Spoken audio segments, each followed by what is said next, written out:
कि ये चारित्र के बारे में बोलता है और दूसरे बारे में शराब की बात बता। मैं पहले से बता रहे आचार को शुद्ध रखो, विचार को शुद्ध रखो, वो उनके दिमाग में नहीं रहा और उसके कारण आज वो इलेक्शन में हार गया, कम वोटिंग हो गया। तो क्या अन्ना भ्रष्टाचार जो उनके नेताओं के ऊपर जो भ्रष्टाचार के आरोप लगे थे, तो क्या वो भी इस नाकामी के पीछे जो उनको कम सीट मिली है वो भी वजह रही? भ्रष्टाचार उनके ऊपर भ्रष्टाचार क्या, अरविंद केजरीवाल हो या उनके कई नेता हो, उनके ऊपर भ्रष्टाचार के आरोप लगे थे। क्या ये वजह हो सकती है जो उनके कम सीट चुनकर आए हैं?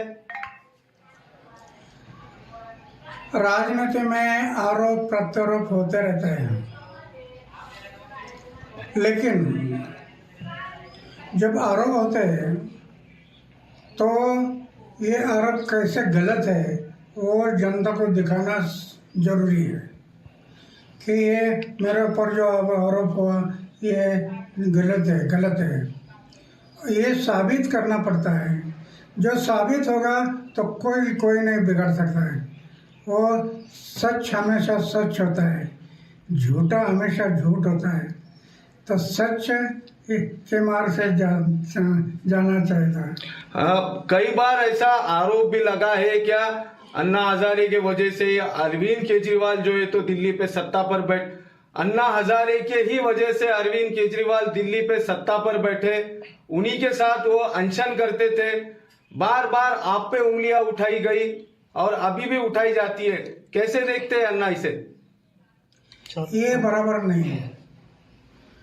दिल्ली में पहली बार एक मीटिंग हुई थी और उस मीटिंग में इन्होंने पक्ष और पार्टी निकालने के लिए सोच किया था।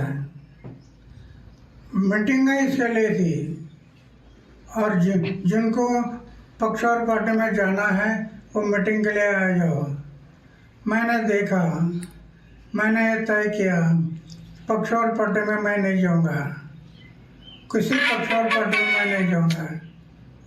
और वो मीटिंग हो गई, मैं पक्ष और पार्टी से दूर रह गया। तब से आज तक दूर रहा। फिर वो पक्ष निकाले, पार्टी निकाला और पार्टी में चले। ये नया पार्टी था। तो अन्ना हजारे को सुन रहे थे आप। आगे बढ़ेंगे। इसी बीच ये बड़ी खबर आ रही है, बता दें आपको कि शाम 7 बजे बीजेपी ऑफिस जाएंगे प्रधानमंत्री नरेंद्र मोदी। इस वक्त की बड़ी खबर आपको बता रहे हैं, शाम 7 बजे बीजेपी ऑफिस जाएंगे प्रधानमंत्री नरेंद्र मोदी। जिस तरीके से लगातार आंकड़े सामने आ रहे हैं, ऐसे में बीजेपी कहीं ना कहीं आश्वस्त नजर आ रही है जीत के लिए। और इसी बीच ये बड़ी जानकारी मिल रही है कि शाम 7 बजे बीजेपी ऑफिस जाएंगे प्रधानमंत्री नरेंद्र मोदी और हो सकता है कि कार्यकर्ताओं को संबोधित भी करें या किसी तरह का जश्न देखने को मिले अगर परिणाम बीजेपी के हक में आते हैं। तो ये बड़ी खबर, शाम 7 बजे बीजेपी ऑफिस जाएंगे प्रधानमंत्री नरेंद्र मोदी। तो दिल्ली विधानसभा चुनावों की मतगणना के बीच में ये बड़ी खबर आ रही है, बड़ी जानकारी मिल रही है। बता दें आपको कि शाम 7 बजे बीजेपी ऑफिस जाएंगे प्रधानमंत्री नरेंद्र मोदी। तो चलिए, तमाम मेहमान हमारे साथ में जुड़े हुए हैं। ओपी सिंह हमारे साथ में जुड़े हुए हैं, बीजेपी नेता, और साथ ही एसके भी हमारे साथ में जुड़े हुए हैं, समाजवादी पार्टी के नेता। सबसे पहले ओपी जी आप ही का रुख करूंगी, क्योंकि देखिए फिलहाल जो आंकड़े आ रहे हैं उसमें बीजेपी के लिए ये खुशखबरी के तौर पर ही देखा जा रहा है। धीरे धीरे करके स्टेबल हो जाएंगे आंकड़े और पता चल जाएगा कि कौन सी पार्टी फिलहाल जीत रही है। मैं आपसे थोड़ी देर पहले एक बात बोल रही थी कि एक तो ये कि दिल्ली में 27 साल बाद जो सूखा है वो खत्म हो जाएगा अगर इसी अनुरूप परिणाम रहते हैं। दूसरा, 2027 के लिए रास्ता साफ होता हुआ दिखाई देगा। मिल्कीपुर में भी अगर इसी तरह से लगातार भानु जो यहाँ पर चंद्र भानु है वो आगे बढ़ते रहते हैं, तो जो 27 का जादुई आंकड़ा है ये कहीं ना कहीं बीजेपी के लिए काफी शुभ दिखाई दे रहा है। ओपी जी,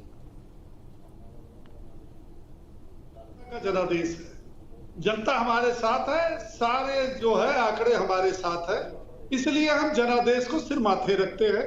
हम हारते हैं तो और जीतते हैं, दोनों स्थिति में हम कभी जनता जनार्दन के जनादेश का अपमान नहीं करते।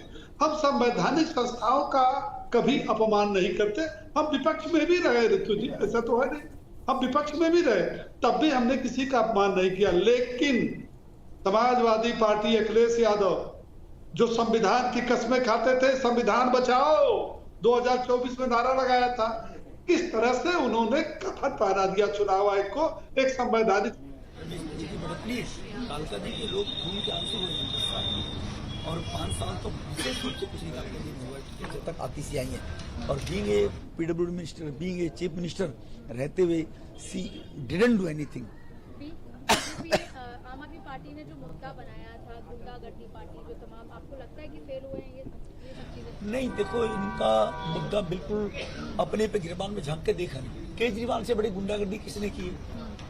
प्रशांत भूषण, कुमार विश्वास, योगेंद्र यादव, इनको जब पार्टी से निकाला गया तो कहा इनको तो लात मार के भगाना चाहिए था। कहाँ पे लात मार के? वो स्टेटमेंट देखो केजरीवाल कौन सी भाषा का उपयोग किया है, पुलिस के जवानों के लिए कैसी भाषा का उपयोग केजरीवाल ने की है। एक मवाली भी नहीं करता है, मैंने कभी ऐसे भाषा का उपयोग नहीं किया होगा। और देश के प्रधानमंत्री के बारे में कैसी भाषा का उपयोग केजरीवाल जी ने किया है। भारत की सीमा पर प्रहरी हमारी सैनिक पुलवामा में अंदर पाकिस्तान को जाके सैनिकों को ठोका है उन्होंने, उनके लिए सबूत मांगने का काम केजरीवाल ने किया है। ये देशद्रोही वाली मानसिकता है। तो भारत विरोधी इनकी सोच है। ये अर्बन नक्सलाइट टाइप के लोग हैं। मुख्यमंत्री की चूज कौन रही है? मुख्यमंत्री की चूज हो रही है जिनके परिवार ने अफजल गुरु की माफी, जो संसद पार्लियामेंट के अंदर अटैक टेररिस्ट था, उसको माफ किया जाना चाहिए।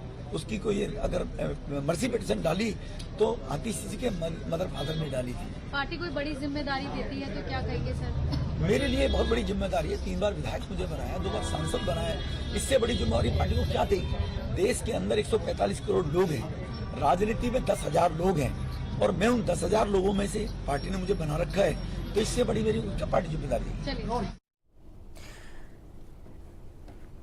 तो रमेश बिदुड़ी को आप सुन रहे थे, और रमेश बिदुड़ी जो कि कालकाजी से चुनावी ताल ठोक रहे हैं, और आतिशी और साथ ही अलका लांबा जिनको वो चुनौती देते हुए दिखाई दे रहे हैं। आतिशी कभी आगे चलती हैं, कभी पीछे, देखना होगा कौन बाजी मारता है। और ओपी जी, आप अपनी बात पूरी कीजिए। मैं यही कह रहा था कि संविधान बचाओ का नारा 2024 में बहुत तेजी से दिया था, लेकिन किस प्रकार से अखिलेश यादव ने कल चुनाव आयोग को कफन पहना करके संवैधानिक संस्था का अपमान किया, ये किसी से छपा नहीं। इसके पहले संबल का जो विवाद हुआ था उसमें राम गोपाल यादव ने किस प्रकार से कहा था कि न्यायालय जो है लोगों को लड़ाने का काम करती है, और परसों शिवपाल यादव ने कहा सूची बना लो, 27 में आ रहे हैं, अधिकारियों से गिन गिन करके किसको धमकी देंगे? सुप्रीम कोर्ट को देंगे, कोर्ट को देंगे, अधिकारियों को देंगे, प्रशासन को देंगे, चुनाव आयोग को देंगे।